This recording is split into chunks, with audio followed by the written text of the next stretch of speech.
Hi friend, ఎలా ఉన్నావు? సేఫ్గా ఉన్నావు అని ఆశిస్తున్నాను. Welcome back to the channel brand factory. Friend, యూకేలో లాక్డౌన్ విధించారన్న సంగతి మన ఇండియాలో మొన్న చెప్పారు న్యూస్ ఛానల్స్లో. కానీ నేను అంతకుముందే యూకే లాక్డౌన్ గురించి వివరించాను. నువ్వు ఆ వీడియో కనుక చూడకపోతే దాన్ని పైన కాస్ట్లో ప్రొవైడ్ చేశాను, కింద డిస్క్రిప్షన్లో కూడా లింక్ ప్రొవైడ్ చేశాను, మిస్ అవ్వకుండా చూడు. నేను ఈ విషయం ఎందుకు చెప్తున్నా అంటే, నేను ఇచ్చే ఇన్ఫర్మేషన్ ఎప్పటికప్పుడు అప్డేటెడ్గా కరెక్ట్ ఇన్ఫర్మేషనే ఇస్తున్నానని నీకు తెలియాలనే చెప్పాను. ఆ వీడియో చూశాక అసలు ఈ కొత్త కరోనా వైరస్ ఏంటి, ఇది ఎక్కడి నుంచి వచ్చింది, అందులో ఉన్న సైన్స్ ఏంటి, అసలు ఇప్పుడున్న వ్యాక్సిన్స్ పనిచేస్తాయి పనిచేయవా, వీటన్నిటి గురించి నీకు ఒక క్లారిటీ వచ్చింది. అండ్ ఎప్పట్లాగే ప్రతి వీడియోలో నువ్వు ఒక కొత్త ఇంట్రెస్టింగ్ టాపిక్ గురించి తెలుసుకున్నట్టే ఈ వీడియోలో కూడా ఒక ఇంట్రెస్టింగ్ టెక్నాలజీ గురించి తెలుసుకోబోతున్నావు. ఈ 21st సెంచరీ అనేది ఫ్యూచర్ టెక్నాలజికల్ వరల్డ్కి ఒక turning point friend.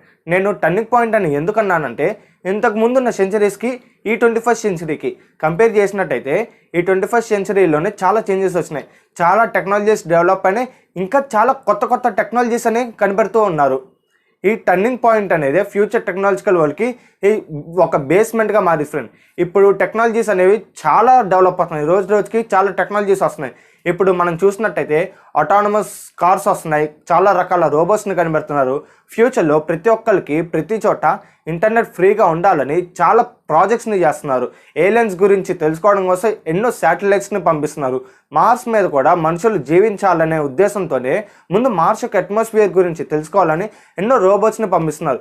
Asteroid మైనింగ్ని start చేశారు, బుల్లెట్ ప్రూఫ్ స్కిన్ చేశారు, ఆర్టిఫిషియల్ లీఫ్స్ని ప్లాంట్స్ని తయారు చేస్తున్నారు. ఇలాగా చాలా టెక్నాలజీస్ వస్తున్నాయి ఫ్రెండ్. ఇందులో ప్రతి ఒక్క టెక్నాలజీ ఫ్యూచర్లో చాలా చేంజెస్ని తీసుకొచ్చింది. వీటన్నిటిని రెవల్యూషనరీ టెక్నాలజీస్ అంటారు.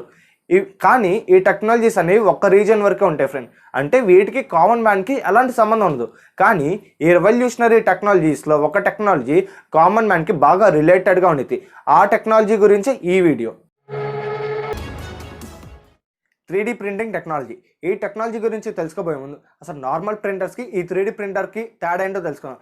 నార్మల్ ప్రింటర్స్ అన్ని 2 డైమెన్షనల్, అంటే అవి లెంత్ బ్రెడ్త్ మాత్రమే ప్రింట్ చేస్తాయి. కానీ ఈ 3D ప్రింటింగ్ టెక్నాలజీ ద్వారా 3rd డైమెన్షనల్ అయిన హైట్ని కూడా ప్రింట్ చేయొచ్చు. అదే ఈ టెక్నాలజీ యొక్క స్పెషాలిటీ. ఈ 3D ప్రింటింగ్ ఐడియా అనేది ఇండస్ట్రియల్ ప్రాసెస్కి పూర్తి వ్యతిరేకంగా ఉండేది. ఎలాంటి ఇండస్ట్రీలో అయినా సరే ముందు తీసుకున్న రా మెటీరియల్ నుంచి కొంత అమౌంట్ని అయితే సపరేట్ చేస్తారు. ఆ సపరేట్ చేసిన అమౌంట్ నుంచి కొంత ఎక్సెస్ అమౌంట్ని సపరేట్ చేసి కొన్ని డిజైనింగ్స్ ద్వారా వాళ్ళ ఫైనల్ ప్రోడక్ట్ అనేది తయారు చేస్తారు. కానీ ఈ 3D ప్రింటింగ్లో మనకి ఏ ఫైనల్ ప్రోడక్ట్ అయితే కావాలో కేవలం దాన్ని మాత్రమే ప్రింట్ చేస్తారు. ఈ 3D ప్రింటింగ్ టెక్నాలజీ అనేది ఏదైనా వస్తువుని తయారు చేయాలంటే అది లేయర్ బై లేయర్ యాడ్ చేసుకుంటూ వెళుతుంది. అందుకే ఆ ప్రోడక్ట్ యొక్క హైట్ అనేది బిల్డప్ అవుతుంది. ఇలాగా లేయర్ బై లేయర్ యాడ్ చేస్తూ వచ్చిన టెక్నాలజీ కాబట్టి ఎడిటివ్ టెక్నాలజీ అని పిలిచారు. కానీ ఈ అందరికీ అర్థం అవడం కోసం, సులువుగా ఉండటం కోసం 3D ప్రింటింగ్ టెక్నాలజీ అని ఇంట్రడ్యూస్ చేశారు. ఈ 3D ప్రింటింగ్ టెక్నాలజీని 1984లో చార్లెస్ అనే సైంటిస్ట్ కనిపెట్టారు. ఈ టెక్నాలజీ మీద చాలా ఇండస్ట్రీస్ చాలా ఇన్వెస్ట్ చేసినాయి. ఇది వచ్చిన 40 సంవత్సరాల్లోనే చాలా రికార్డ్స్ని సృష్టించాయి. ఈ 3D ప్రింటింగ్ టెక్నాలజీ మీద ఏరోస్పేస్ ఇండస్ట్రీ వాళ్ళు చాలా సీరియస్గా తీసుకున్నారు. వాళ్ళు ఈ టెక్నాలజీని డెవలప్ చేయడానికి దాదాపు 14,000 కోట్ల వరకు ఖర్చు పెట్టారు. వాళ్ళు ఊహించిన దానికంటే చాలా బాగా మంచి రిజల్ట్స్ అనేవి వస్తున్నాయని చెప్పారు. ఈ 3D ప్రింటింగ్ టెక్నాలజీని యూజ్ చేసి చైనాలో 10 హౌసెస్ని ఒకే రోజులో బిల్డ్ చేశారు. ఏరోప్లేన్స్కి ప్రొపెల్లర్స్ ఉంటాయి కదా, ఒక్కొక్క ప్రొపెల్లర్ని తయారు చేయాలంటే మినిమం 3 to 4 months పడుతుంది. కానీ ఈ 3D ప్రింటింగ్ టెక్నాలజీని యూజ్ చేసి వితిన్ 35 అవర్స్లో, అంటే 1.5 డేలో బిల్డ్ చేశారు. అండ్ స్పేస్లోకి వెళ్ళే రాకెట్స్ని కూడా ఈ 3D ప్రింటర్స్ని యూజ్ చేసే బిల్డ్ చేయబోతున్నారు.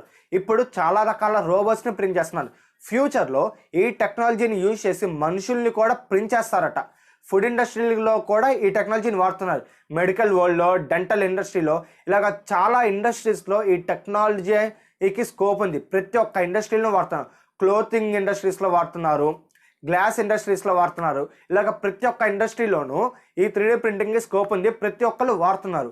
ఇలాగ ప్రతి ఒక్క ఇండస్ట్రీలోకి ఎంటర్ అవ్వడమే కాకుండా ఈ 3D ప్రింటింగ్ టెక్నాలజీని బేస్ చేసుకొని కొత్త ఇండస్ట్రీస్ అనేవి వచ్చినాయి.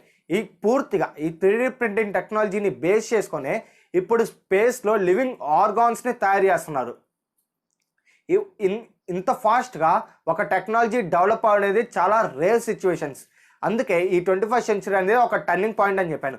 ఈ 21st సెంచరీలో రిసోర్సెస్ అన్ని అవైలబుల్గా ఉన్నాయి. కనిపెట్టిన టెక్నాలజీని డెవలప్ చేయడానికి ఇన్వెస్టర్స్ కూడా ముందుకు వస్తున్నారు. అప్పుడు టెక్నాలజీ అనేది చాలా బాగా డెవలప్ అయింది. ఇంకొంచెం డెప్త్గా వెళ్తే ఈ 3D ప్రింటింగ్ వల్ల 50% ప్రాసెస్ తక్కువగా ఉంటుంది, 70% కాస్ట్ తగ్గుతుంది, వేస్టేజ్ అనేది అస్సలు ఉండట్లేదు. ఒకవేళ వేస్ట్ ఉన్న నెగ్లిజిబుల్ పర్సంటేజ్లో ఉంటుంది. అండ్ అన్నిటికంటే ముఖ్యమైనది టైం. ఈ 3D ప్రింటింగ్ ప్రాసెస్ని యూజ్ చేసి ప్రతి ఒక్క ఇండస్ట్రీ 90% టైంని సేవ్ చేసుకుంటుంది. అంటే వాళ్ళ వర్క్ అనేది, వాళ్ళ ప్రొడక్ట్స్ అనేది 90% ఇంక్రీజ్ చేసుకోవచ్చు. అండ్ ఈ 3D ప్రింటింగ్లో కూడా చాలా రకాల ప్రింటింగ్ సాఫ్ట్వేర్స్ ఉన్నాయి.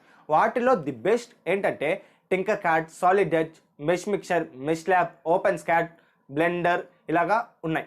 అండ్ ఈ 3D ప్రింటింగ్లో కూడా చాలా రకాల టెక్నాలజీస్ ఉన్నాయి. వాటిల్లో బాగా యూజ్ చేసేవి ది బెస్ట్ టెక్నాలజీస్ కొన్ని ఉన్నాయి. అవేంటంటే FDM, SLS, SLA, DMLS, MJF, DLP, పాలిజెట్, EBM. ఈ ఒక్కో టెక్నాలజీ ఒక్కో విధమైన పార్ట్ని తయారు చేయడానికి ఉపయోగపడుతుంది. ఫర్ సపోజ్ ఎగ్జాంపుల్గా చెప్పాలంటే పాలిజెట్ అనేది చిన్న చిన్న స్మూత్ పార్టికల్స్ని, ప్రోటోటైప్ పార్టికల్స్ని ఉపయోగ చేయడానికి ఉపయోగపడుతుంది. FDM అనేది థర్మోప్లాస్టిక్స్ని చేయడానికి ఉపయోగపడుతుంది.